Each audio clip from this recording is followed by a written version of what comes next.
તો હવે આ વાત થઈ લક્ષણોની, તો હવે એના ઉપચારની અથવા એના સાવચેતીના પગલાં આપણે શું કરી શકીએ?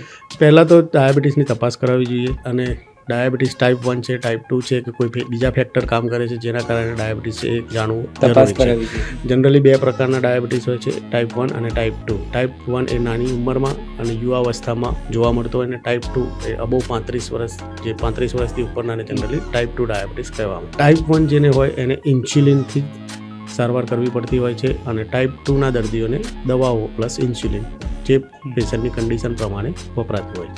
ડાયાબિટીસ મટી શકતો નથી, પણ ડાયાબિટીસ કંટ્રોલમાં રહી શકતો હોય છે.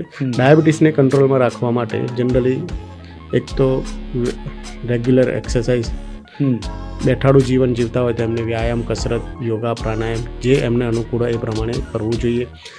ખોરાક કંટ્રોલ રાખવો જોઈએ, જે ચરી પાડવાની કહેતા હોય એ ચરી પાડવી જોઈએ.